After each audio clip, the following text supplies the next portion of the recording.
Então, enquanto o debate se intensifica em relação aos sinais dos tempos, alguns cristãos creem que este seja o sinal final do retorno de Cristo. Enquanto a Rússia ocupa a Síria devastada pela guerra, Israel se prepara para a guerra mandando soldados para a fronteira.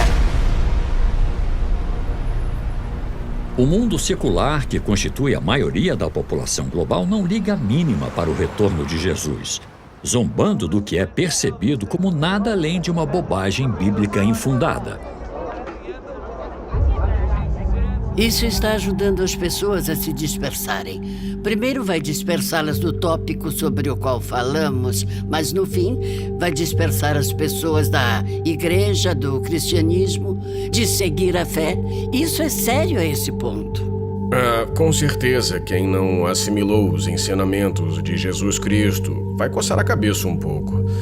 Bom, se algo tão importante assim sobre o retorno de Jesus, os cristãos não conseguem explicar como vai ser.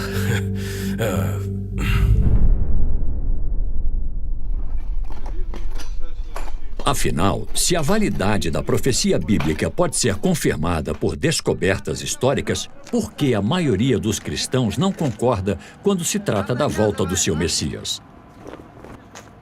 Talvez isso se deva ao fato de fazermos as perguntas erradas.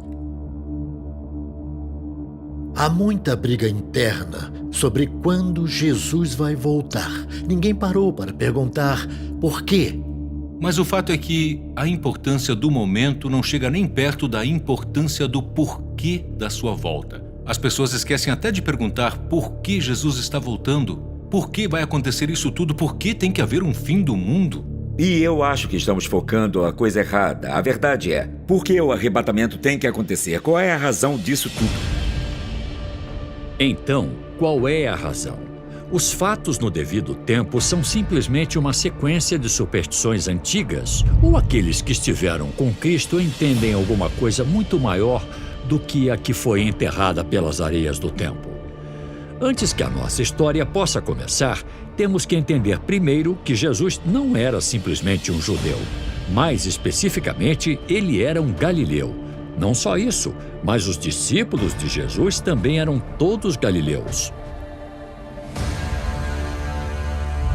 Eles não eram apenas galileus, eram galileus de quase todos os níveis de vida. Você tem um cara que é pescador, tem um cara que é coletor de impostos, e mesmo assim Jesus reuniu aqueles galileus, e eu acho que há uma grande razão para que Cristo, com os galileus presentes, seus discípulos, futuros apóstolos, se dirigisse a eles no vernáculo galileu.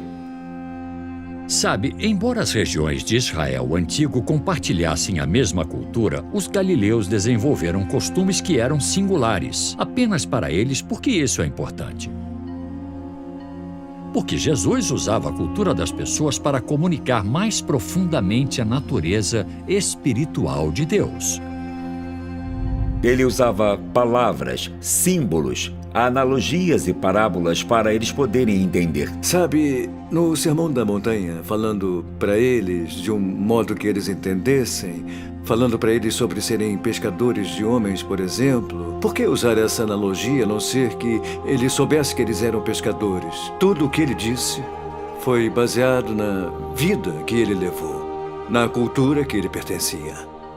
Eu acho que é difícil nós entendermos, hoje em dia, como era para eles naquela época. Quando Jesus falava, era do coração para o coração deles. Era estabelecida uma conexão profunda. Os crentes do primeiro século tinham um claro entendimento do que Jesus estava dizendo. Ele deu a eles uma revelação clara. Então, não admira que um dia os discípulos foram a ele pedir a realização do plano de Deus para o futuro. E Jesus respondeu a eles com detalhes impressionantes. E ele usa ilustrações que eles podem entender, que dizem a eles que o mundo vai acabar um dia. E é assim que isso vai acontecer. Então, para entender totalmente a profundidade do que Jesus pode ter revelado aos galileus com relação a como e por que ele retornaria nos últimos dias, temos que entender a cultura singular dos que o ouviam. Temos que ver o Messias através dos olhos deles.